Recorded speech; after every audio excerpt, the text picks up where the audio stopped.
prosseguindo na interpretação do Apocalipse, versículo por versículo, agora vamos ao capítulo 17, versículo 1, versículo 11, o ponto 1 que diz: a besta que era e já não é. A besta que era e já não é ela também o oitavo, e é dos 7, e vai à perdição. Apocalipse 17, versículo 11. Ou seja, o texto ele já é colocado numa forma de enigma, né? Para nós podermos entender. E é claro que todo o conhecimento que nós temos adquirido aí de tempo, desse capítulo 17 de Apocalipse, vai nos ajudar nessa interpretação, ok? Então o comentário diz: uma questão muito importante e de difícil interpretação. Se trata do momento que ocorre o 7º e o 8º reino. Então, o Apocalipse disse que a Babilônia apocalíptica é aquela que, no capítulo 17 de Apocalipse, lembrando, ele é dedicado a ela. E o capítulo 18 também. É algo significativo o Apocalipse dedicar tanto espaço a essa instituição. Então mostra o quão perigosa ela é, o quanto ela está enganando a humanidade. Existem muitas igrejas hoje que estão ligadas à Babilônia apocalíptica e essas igrejas que se ligam à Babilônia apocalíptica, com certeza elas não são mais igreja cristã, elas estão dominadas pela Babilônia apocalíptica. Então esse é um momento importante que nós estamos vivendo, porque nós estamos vendo aí diversos líderes evangélicos, até líderes de grandes igrejas, se ligando à Babilônia apocalíptica, indo a Roma, chamando o Papa de sua santidade. Aqui no Rio de Janeiro, o Papa, quando esteve aqui, entrou numa Assembleia de Deus, rezou o Pai Nosso com o pastor.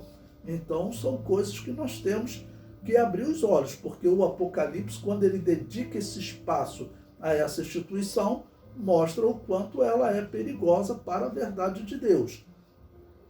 Bom, então, o 7º reino, vamos lembrar que em textos anteriores, o que foi dito? Que a Babilônia apocalíptica, ela estava assentada sobre 7 reis. E o anjo disse para João: 5 já haviam passado. Então, eu relatei para vocês que os 5 eram o Egito, a Síria, a Babilônia, o reino medo-persa e o reino grego. O 6º, o anjo disse para João, o 6º existe. Então, qual era o 6º? Era o Império Romano. E depois fala no 7º reino. Diz que a Roma, né, aquele que é o 6º, ele vai fazer parte também do 7º reino. Tá ok? Então, agora está dizendo que essa besta, ela fez parte do 6º reino, ela era o 6º reino nos dias de João, ela era o Império Romano. Então, repetindo até o texto que nós estamos lendo, 17:11, ele diz: e a besta que era e já não é ela também o 8º. Ou seja, aquele antigo Império Romano, ele vai fazer parte até de um 8º reino que vai acontecer dentro da grande tribulação. Provavelmente na segunda parte da grande tribulação. Nós vamos falar mais sobre esse 8º reino. O 7º reino parece o reino que ocorre na primeira metade da grande tribulação. E na segunda metade ocorre um fortalecimento do anticristo, e aí é chamado de 8º reino. É interessante que esse capítulo, ele vai falar claramente, o capítulo 18 também, da queda da Babilônia apocalíptica, dizendo que ela não estará assentada sobre o 8º reino. Ela está assentada até sobre o 7º reino.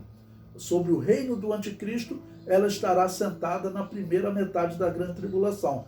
Mas depois nós veremos que o anticristo vai destruí-la, naquilo que eu chamei de a guerra do mal contra o mal. O comentário prossegue, né, falando dessa essa interpretação desses 7º e 8º reino. Ele diz: 2 interpretações são consideradas aceitáveis. A primeira diz que o 7º reino foi organizado pelo Papa Leão III e Carlos Magno. É chamado de Primeiro Reich, e durou de 962 a 1806 da era cristã. Sendo assim, o oitavo reino seria governado pelo anticristo durante a grande tribulação. Bom, essa é uma interpretação que eu resolvi colocar aqui, apesar de eu não concordar com ela. Mas é um fato histórico importante, né? Esse trabalho da Igreja Católica envolveu a Igreja Católica, organizando um reino, que esse reino ele visava matar os pagãos, visava implantar o reino de Deus aqui na Terra na base da força. Esse foi o trabalho da Igreja Católica, baseado na teoria da guerra justa de Agostinho de Hipona, que dizia que a Igreja pode matar para implantar o reino de Deus. É complicado. O comentário prossegue. A segunda interpretação diz que o sétimo reino será governado pelo anticristo na primeira metade da grande tribulação, quando ele ainda terá alguns opositores. Sendo assim, o oitavo ocorreria na segunda metade da grande tribulação. Isso é o mais provável, né, que o sétimo reino ele vem ainda acontecer no futuro, tá bom? Da primeira metade da grande tribulação, um momento que a igreja já não estará mais na terra. E o oitavo reino também acontece na grande tribulação, sendo que ele ocorre na segunda metade da grande tribulação. O comentário prossegue. O oitavo reino será formado das bestas que sobem do mar, a besta que sobe da terra e os 10 reis que receberão poder durante a grande tribulação.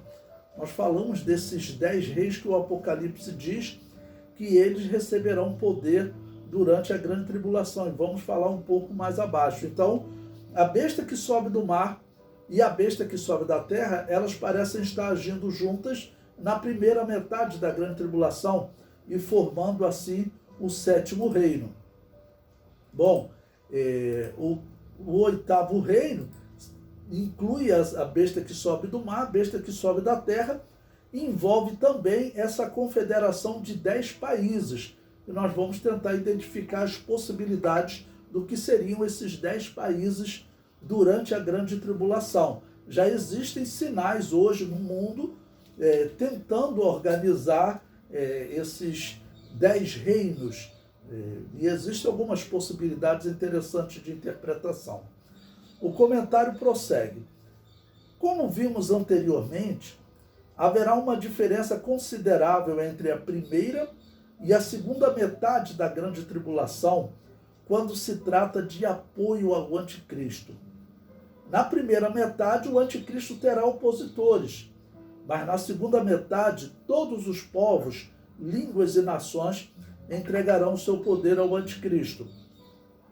É exatamente o que nós estudamos no capítulo 13. Chegará um momento, pelas dificuldades que o mundo estará passando, nós estamos caminhando para essa dificuldade,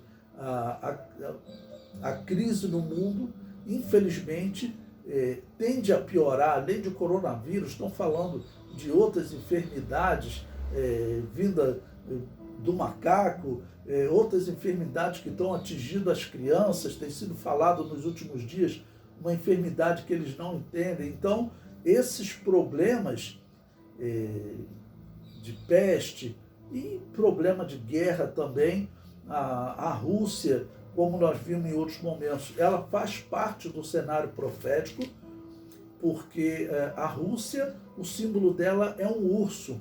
E lembre-se que a besta que sobe do mar, ela está ligada à Rússia, porque diz que ela tem pés de urso. Ok? É uma união de países, como Daniel viu no capítulo 7 também. Ele viu um urso, mas viu um leão com asas de águia e um leopardo, ou seja, a besta que sobe do mar, ela é uma união de países. E a besta que sobe da terra também, que tudo indica ser a China, porque a simbologia que ela é uma besta vermelha que fala como o dragão, e o dragão é o símbolo da China. Então, o momento que nós estamos vivendo é um momento que parece realmente estar preparando o mundo para esse momento terrível. E vamos lembrar, eu comentei com vocês semana passada e é importante lembrar, nós estamos vivendo um ano super profético. Além dos sinais que têm ocorrido, a novilha vermelha que não nascia há 2000 anos, que foi o critério que Deus estabeleceu em Números 19 para ungir o sacerdote e o templo, essa novilha nasceu. Em 2020, os sacerdotes de Israel pediram autorização para retomar o culto do Cordeiro Pascal. Eles dizem que estão perto de reconstruir o templo. Então, é um momento significativo. E por que esse ano, agora falando, por que esse ano é significativo? Lembre-se que Deus sempre separou para Israel períodos de 7 anos. E o 7º ano era sempre o ano sabático, o ano de descanso da terra. Ou seja, eles plantavam 6 anos e no 7º a terra descansava.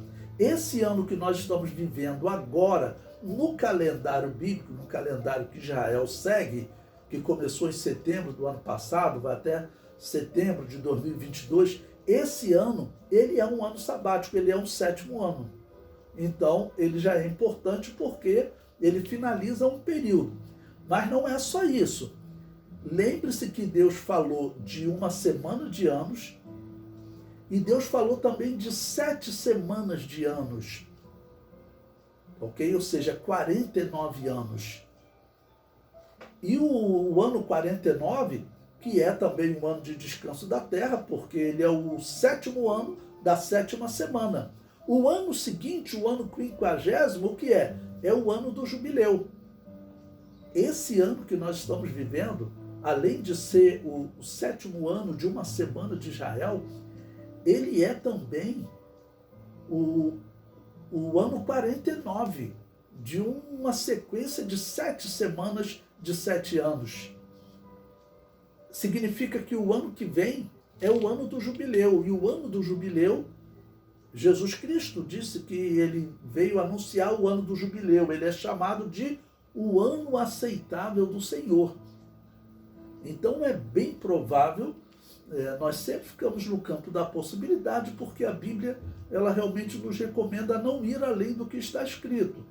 Porém, vai chegar um período muito importante, o ano do jubileu, o ano aceitável do Senhor. O que vai acontecer nesse período? Será que começa a grande tribulação? Ou será que começa o princípio de dores? Nós não sabemos, mas o cristão que ama a palavra de Deus e ama a vida de Jesus, ele tem que estar atento a essas questões. Quando eu vejo pastores brigando em convenções e outras pessoas ligadas e preocupadas em questões tão mesquinhas quando comparada à volta de Jesus, o que nós observamos é que as igrejas não estão nem aí. As igrejas estão mais preocupadas com poder, né?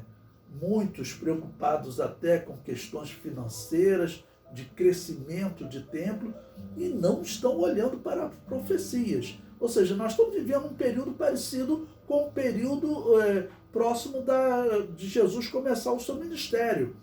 Os israelitas estavam preocupados com uma série de coisas, com obediência a Herodes, agradar a Herodes, e também agradar a Roma, e eram poucos aqueles que observavam que a profecia estava para se cumprir. Simeão foi um, Ana foi outra, João Batista, o pai de João Batista também, Zacarias, via que aquele momento estava se aproximando, João Batista viu, mas foram poucos. O apóstolo Paulo estava estudando aos pés de Gamaliel, era para Gamaliel ter falado para ele, olha, pela profecia, o Messias tem que vir, e Daniel disse que ele vai morrer. Isso tinha que ser ensinado. Eu estou citando Gamaliel, porque segundo a história, ele era o líder de interpretação da Bíblia no período do ministério de Jesus. Ele era herdeiro da teologia de Hilel, né, que ele era neto de Hilel, que é considerado até hoje o maior rabino de todos os tempos, Então haviam rabinos de referência naquele momento, só que eles não interpretaram, não entenderam, não falaram para a população, para a nação, que o Messias estava chegando. O momento que nós estamos vivendo é semelhante, né? Esse estudo, esse conhecimento vai ficar entre um grupo pequeno de pessoas que realmente estão esperando a profecia. Os outros estão esperando numa oportunidade de um cargo na igreja, de ser líder de uma convenção, de criar outra convenção, de se unir e fazer algum movimento poderoso, né, em termos de quantidade de pessoas, mas sobre a vida de Jesus, o que parece é que eles esqueceram, porque senão não estariam brigando por essas questões tão pequenas, sabendo que o momento que nós estamos vivendo é um momento que determina onde a nossa alma vai passar a eternidade, no céu ou no inferno. Porque o cristão que ficar na grande tribulação, nós já vimos as interpretações, a descrição do Apocalipse é que o anticristo fará com que todos sejam mortos. Essa é a descrição do Apocalipse. E o Apocalipse descreve os mártires da grande tribulação. É só você retornar ao capítulo 7. Nós falamos ali de dois grupos, os 144 mil e os mártires. Os mártires da grande tribulação é a igreja que não foi arrebatada. Não dá para nós falarmos em percentual, mas se nós formos pensar hoje nos grupos que estão fazendo suas reuniões em nome de Jesus, a grande maioria não está percebendo os acontecimentos proféticos que estão sendo claros no mundo, muito claros, muitos sinais. Essa atitude de Israel, essa descrição, lembra, eu falei para vocês de uma autoridade de Israel que esteve aqui no Brasil, deu uma entrevista no site Gospel Prime, e ele disse: vocês nem imaginam o quanto nós estamos próximo de construir o templo. E esse será, com certeza, um grande sinal. E isso ele disse, está para acontecer a qualquer momento. Então a igreja tem que estar atenta a esses sinais.